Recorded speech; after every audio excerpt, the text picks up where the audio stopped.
TSM star AD carry. Thanks, guys. I am joined with Doublelift. Congratulations, the first win of the summer split, and it's a 2-0 at that against the previous spring split champions. How does it feel to take the win? Pretty good. It's real G, so it's expected. All right, this is the first interview, and you're already dropping some shade. So let's hold a little back for later. All right. So let's talk a little bit about your new support player, Biofrost, helping you out in the bottom lane now. Oh man, I really like playing with. I call him Vincent. So man, I really like playing with him. He's super aggressive. He's not afraid to make plays. Like obviously, he's not got a lot of competitive experience. First time playing on stage. I mean, I would expect him to be like super nervous, messing up all the time, but he played pretty well, and I think. I don't know. It's so nice to play with someone who he's kind of like a rookie, but he has like, I don't know. I think he has like the heart of a champion. You know, he's really self-critical. Whenever we give him feedback or advice or whatever, he really takes it to heart. He really works on it every single day, and I can tell he's just always putting on 100% to be the best player for our team. So man, we all really like playing with him. Me especially. We make a lot of plays. Like the first game we were crushing them in lane. It just feels so good to finally do that again. Very good. And now that's actually bodes really well because there were a lot of smiles in that huddle that you guys just had at the end of the game. Let's actually talk a little bit about how much time you spent with him because you guys played with him in Korea as well, correct? Yeah, we boot camped in Korea, and the first, like, I had no idea what to really expect with him when we were scrimming Korean teams, when we were scrimming, or like playing Korean solo queue. And then initially, he just crushed it. Like, we were doing super well and winning every single scrim with just like some random. And then after a while, we finally got to know him, tried out a whole bunch of other supports. They weren't as good as him, so we were like, Biofrost, he's the guy. So after that, we just locked him in for LCS, and I know that everyone is more like, oh, TSM's coming off the boot camp, but they have roster change, like what's going on. I think Biofrost is better for our team than Yellowstar. I think Yellowstar is a great player, but Biofrost is better for our team, and we're going to be really good by the end of the split. Yeah, well, we're looking forward to it. And of course, with these new split changes in best of 3, that's going to be changing the pace a little bit for how you guys are going to be playing out this split. Sorry, say that again? So what do you think of the best of 3s, essentially? Oh, my bad. I zoned out. Best of 3s, it definitely helps a rookie. So, like, you know, if you're coming into the scene, you haven't played LCS before, those best of 1s don't really prepare you for playoffs very well. You kind of only get playoffs practice when you play multiple playoffs. So now that we're able to play series, I think Vincent will be able to perform at his best for playoffs. And all of us too, even though we're veterans, sometimes we're like, what is it like to play a series? You know, we play best of 1s forever. Now I think it'll be more of like a level playing ground. For example, I don't think like Immortals would have gotten 3-0'd by us if they were playing series throughout last split. And I think it's just better for the scene overall. Well, we're looking forward to that performance. Doublelift, again, congratulations. Thank you so much for chatting with me. We're going to send it over to Dash and Co. at the Analyst to brace that series down. Thank you very much, Dom. TSM 2-0, dominating victory over CLG, although a closer game that time around in Game 2. Let's talk about this in the context of the best-of-3 formats. We were talking about, you know, the fact that now when a team actually 2-0s or wins that best-of-3, it's going to mean a little bit more in terms of the strength of that team in comparison to the others. So TSM going to be very happy walking away from day one of the summer split, picking up the 2-0 over the defending champions of all people. I think that's what feels the best, is that the fact for them is that they did 2-0, and the second game was very close. They managed to avoid going all the way to best-of-3, but walking in, beating the defending champions with a rookie support in his first game, and then also having 2 very different games, one where you're really just Doublelift and Bjergsen shining, another game where Hanser shines and carries the game from the top lane. So got to be a good start for TSM and a good feeling. Yeah, and I think that Biofrost, he's not showing a lot of those nerves that we usually see from rookies, at least in this series.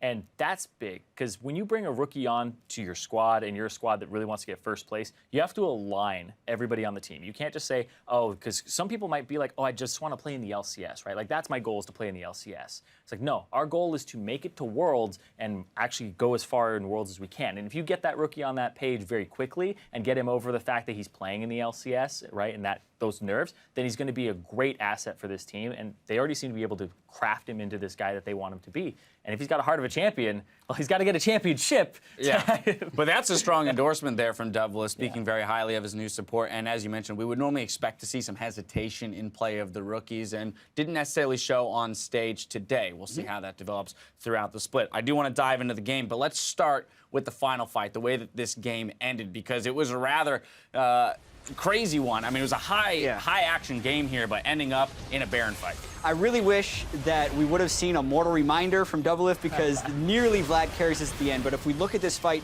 in particular, the Bardal just hit a split second too late, which gave TSM small combat advantage coming into this one.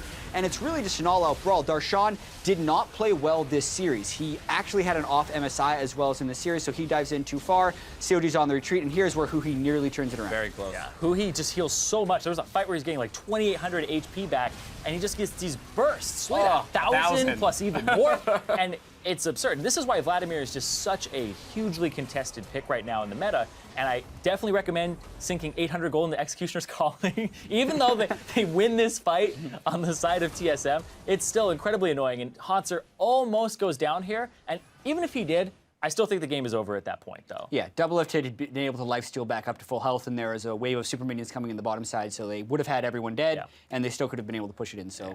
But that was a good example of how this whole game did kind of teeter on a knife's edge at times, and here's where I want to jump into our second replay. The fight that happened just before this, allowing TSM to open up the map, picking up the inhib on the back end of this. But Afromu, of all people, getting caught out to start this fight. Yeah, he gets caught out, and then they're pretty much just trying to do damage control here. They use so much on Bjergsen, and then they're not able to reach him on the backline because you see Biofrost's ultimate across that backside allows that choke point to be a slow, and nobody can get through.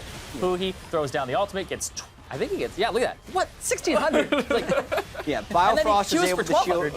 Biofrost was able to shield Bjergsen as well as Doublelift's heal, so they overcommitted onto him right there. And Afromu getting caught out, like that was actually a point in the game where it looked like CLG was going to be able to 1-3-1. Yes. That's how they kind of gotten back into it. The gold is close, and Afromu was God mode up until that point, 4-0-8 on Bard. But he just kind of wandered around a little bit, gets picked off, and the rest of CLG did end up falling apart after that play, and that's why we did not see in a third game. Yeah, and if CLG actually got into stall mode there and they were able to even delay the Baron that happened in that previous replay, then they had 3 Drakes and Elder Dragon was coming up very soon. If you get Ezreal with that, you're poking for 190 true damage every time you Q somebody. So it's insane, and they weren't able to hold off long enough. Yeah, CLG perhaps in a position to win that game, but small mistakes can net big advantages for the other team. Now I want to kind of look at champion select. So we're backtracking all the way through, but let's look at the Vlad pickup from Huhi.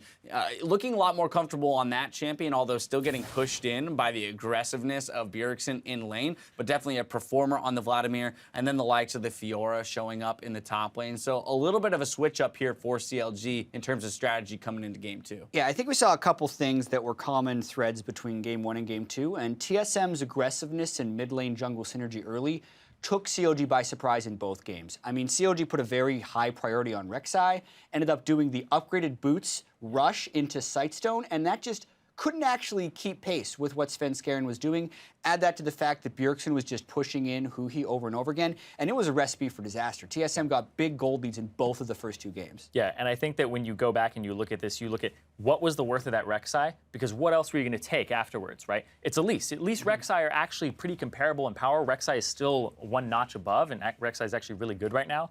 But compared to what you give up, Echo and Lucian, at that point you're saying like, okay, probably take Echo, because you saw what Hauntzer was able to do with that champion. It fits right into Darshan's playstyle, and I think that is a missed opportunity there, and that's where CLG started to drop that ball, is that very first pick. Yeah, champ select-wise, I did like the fact that they go back to the Fiora and Vladimir type of thing. Like, those are champions that can work very well in a 1-3-1, and I think Fiora will have a future, especially when we see some Echo nerfs in the next patch. But what isn't working is just Darshan's performance. Right. Even in the later stages of MSI, he wasn't performing that well. And I'm going to give CLG a break here. I'm not going to say, like, Darshan is doomed or CLG is doomed. But he needs to pick up his play because he's known as a top-tier top laner and he just hasn't been playing that way. Hauntzer completely outclassed him in this series. All right, well, the good news is Jack's buffs and Trinity Force buffs are on their way for the LCS. So Darshan, Trinity Force changes. Some people will. I'll call him a buff, especially on Jax. But yeah, so we'll see in the weeks to come. Of course, we do have to hit our player of the game, and it is Darshan's counterpart in the top lane here in Hauntzer. 9-1-7 on that Echo, and the highest damage in the game at building tank. I mean, come on. He did 900 damage per minute as a tank top lane champion. That's absurd. That's more damage than you see from a damage-dealing top lane champion. He's just wailing on everybody in these team fights, and he did such a good job of entering them, but he's already tanky enough that he goes in with reckless abandon, and he gets to do what he wants. Right. I mean, we also saw just his maneuverability on that champion. We were commenting throughout the game. Yep. Everyone on TSM was managing to get caught by Bard Qs occasionally here and there, but Hauntzer just has a mastery of that champion, allowing himself to kind of dance through the fights. He really displayed specifically why Echo was nerfed in the way he was nerfed, and the fact that it's on live. The 3-second cooldown and 3-second duration of his passive made him so sticky that really there didn't seem to be much CLG could do with Hauntzer playing that well. Yeah, when we saw Vladimir being able to actually get away eventually, Whoa, it was like, okay, these are both really powerful champions. If he's able, that's the Echo test right there. Yeah, absolutely. Well, all in all, TSM 2-0 victory to start their season in our best-of-3 format. There's more LCS action around the corner, so don't move your mouse. We'll be back after this with our second series of the night between Team Envy and Energy. We'll be right back.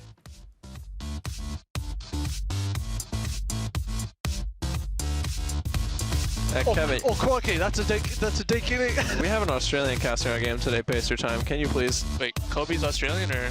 No, pace your time. Kobe. Ah, that was what I said. Turn things around, but he's gonna get stunned up as well. Double it. So gonna try and turn it out. Does flash out of the way, but Sixay flashes in. Has to be careful. Gets stunned over the wall. Hui flashes in to try and take him out, but does not get him. Beyonce takes him out, and Double it somehow lives. Everyone on TSM survives that. Picking people up. He does it again. The ignite from Afro blames another. That's 4 kills on the bar. Ezra, no flash. You go. I have realized when I get range, just chase. Go through it. Let me a spot. Get Rek'Sai. He's Dragoon. Double If gets his wish to start the season, and they will clean it up 2-0. TSM showing up in both the games there.